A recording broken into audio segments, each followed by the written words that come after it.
Dan, it'll be a minute, okay? Gotta tell you, you know what I'm really tired of? I'm tired of this whole idea in our country, philosophically, and it comes through in religion all the time, about the survival of the fittest and all of that kind of nonsense.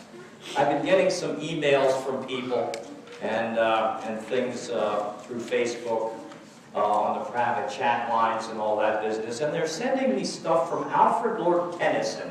And I know some of you do not know Alfred Lord Tennyson, and if you're sending me Canto 65 from his poem In Memoriam, I know somebody else sent that to you. It reads this way, that little number. Bathroom time, just hang out. I'll be right back to you. Okay. Canto 65 goes this way, briefly, nature red in tooth and claw. And that is the kind of stuff that I see often that people send who are asking questions about whether in fact that is the way the world is supposed to be, and is that in fact how it's shaping up, where everybody's doing for themselves and taking care of themselves as best they can, and everybody else can just go sort of hit the road, Jack. And yeah, partly it is going that, but the thing is, people are not reading the entire poem, Canto 65. It goes this way. Tennyson is having a conversation as a poet between what seems to be a good and a loving God and the terrors of what seems to be an uncaring nature and an uncaring world. And he writes this: the person of faith who trusted God was love indeed, and love creation's final law. Though nature red in tooth and claw, with ravine too shrieked against his creed. So Tennyson struggled just as we do with the meaning and the purpose of the love which God has for us, and what seems to be a world which is uncaring and redly deadly. And it's appropriate to add Tennyson to Isaiah because he too picks up on that same theme in the reading today. The vision of his text is that of leopards and children and snakes all being in the same area and all being able to hang out together without getting bitten or fighting with each other. And Isaiah's prophecy is about a future in which there's going to be no war and no violence or any of those kinds of things, and that minds are going to be turned and be healed. And he begins it with the image of talking about a shoot that's coming out of the stump of Jesse. And I don't know, I suppose all of us in our gardens, somewhere in our yards, have a stump of a tree or a shrub that we have cut down that just refuses to die. It just won't stay dead. Hi, come on back in. Better? Okay. Nothing like embarrassing. That's not embarrassing, but I was just saying, nothing that's embarrassing. what I'm saying, I know. No. We all have stumps that you try to kill off, and it just doesn't die. You can try to throw Roundup on it and everything else and keep cutting it down, and somewhere along there is a root, and out of that root comes a little shoot. I was talking to a pastor friend of mine who lives over in New York City, and she said that they're building a new police station over near where her church is, and she says that Manhattan is one big mighty rock, and the rock does not give in easily, and she watched as huge jackhammers crack down and crash down on the rock, barely making a dent until cracks would begin to appear on the surface. And the same rock runs near the park, which is near the church, and those rocks just seem to make a mockery of the jackhammers. And yet she's seen something, she says, along the path in the park that just reminds her of Isaiah and hope and the future. In that rock is a little shoot that's growing. And she says, it didn't take a jackhammer to do that. It's just growing in the rock. And yes, there are scientific principles and descriptions of how that can happen. And she knows all of that. Yet each time she sees it, she says, that stubborn shoot appears to me a miracle.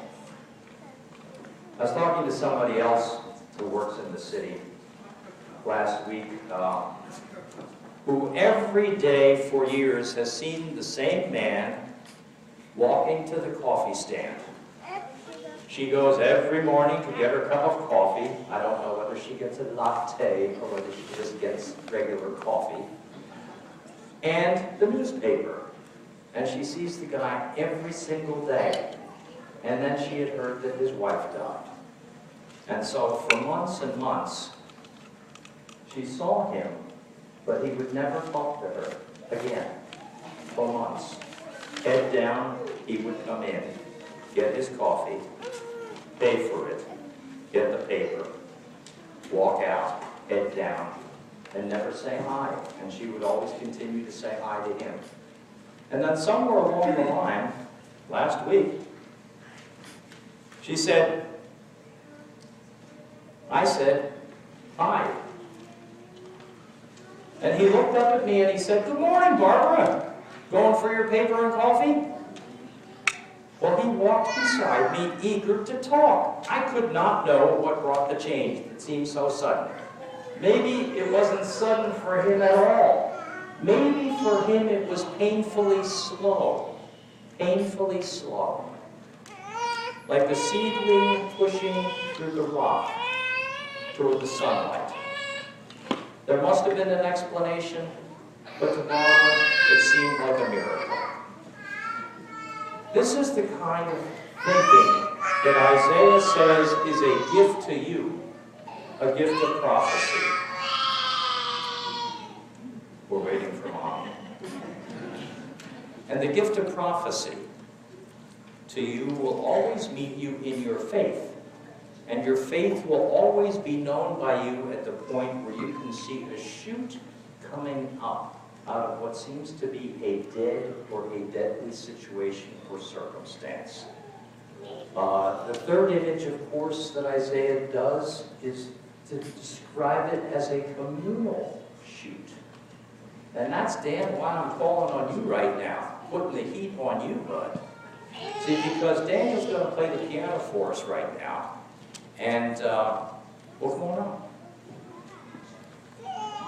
You're not sure what to do now, are you? You're thinking I'm going to play with you, huh? I know. Yeah, you head right on up to the piano. Daniel's going to play. He was going to play last night, forgot his music, so he's going to come up and play. And you know what, Dan? Just to show you the communal nature of things, because here's the important thing that Isaiah was prophesying. He was talking about communities of faith as quorums. What do you need for a quorum at a meeting? You need 10%.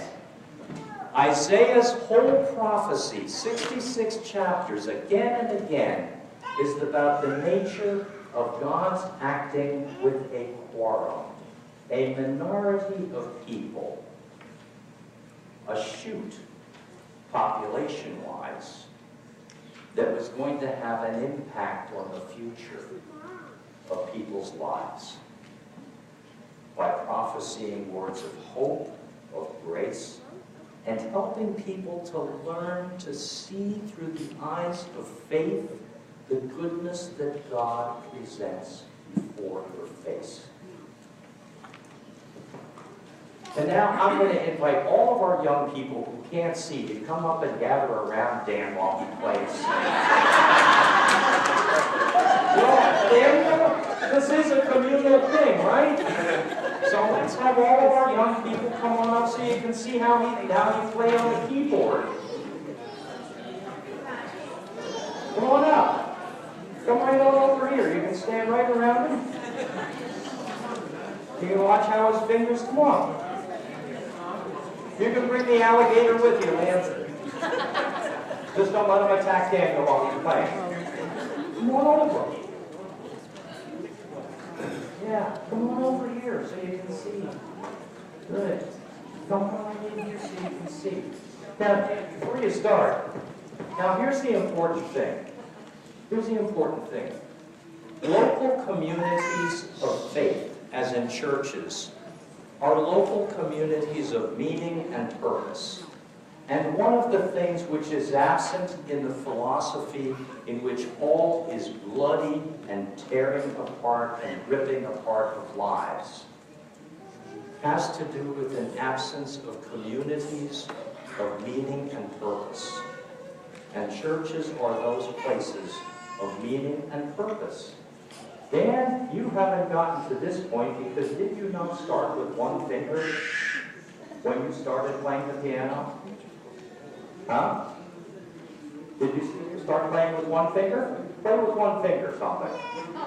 Chopstick.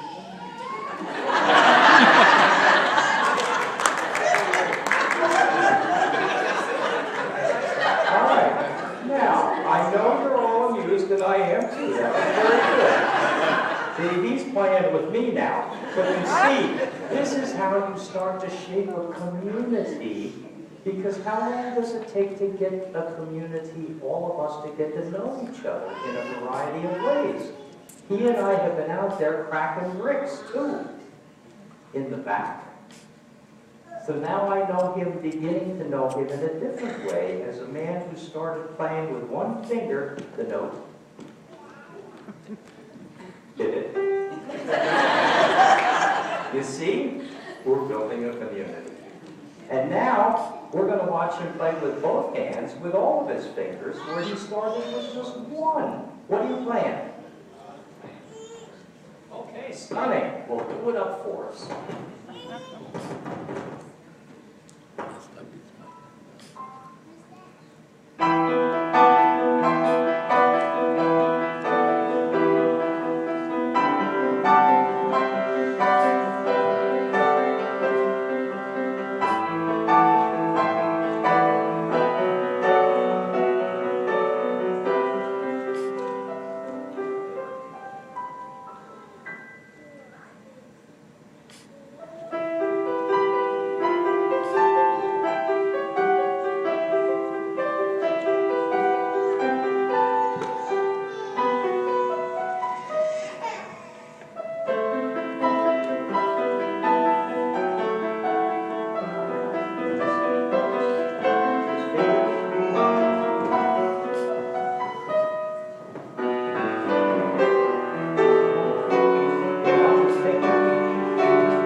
Sit down now. That was really good. Good job. Now, you see, the way in which communities cohere is by having shared experiences and shaping and creating bonds of meaning and purpose. And that is what God has chosen to do, and that is almost the entire content of Isaiah's prophecies. The meaning of life is the glory and praise of the Lord, and the purpose of life is to glorify the Lord. And the ways in which we do that vary as much as there are all of us who are gathered here. We do it in a variety of ways, but the one thing that stands in unifying us is the fact that we believe that the Lord has created us and has created us good and for a purpose, and the meaning of our lives is to glorify Him. To glorify Him is to do two things. Recognize that you're a screw-up some of the time. That's called humility.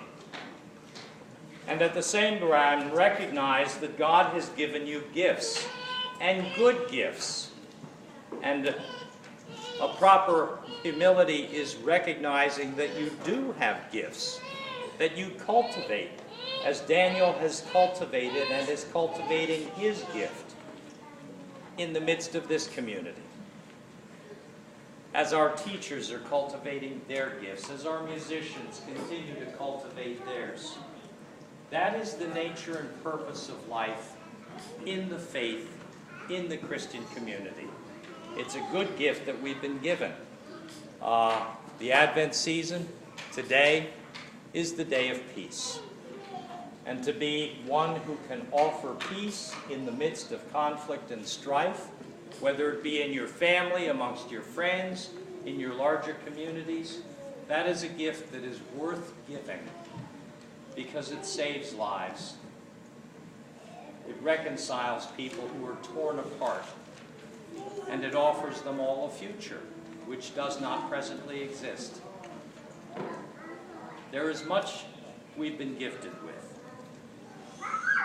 and that gift is to glorify God in all that we do and say and in the gifts we use. Amen. Amen.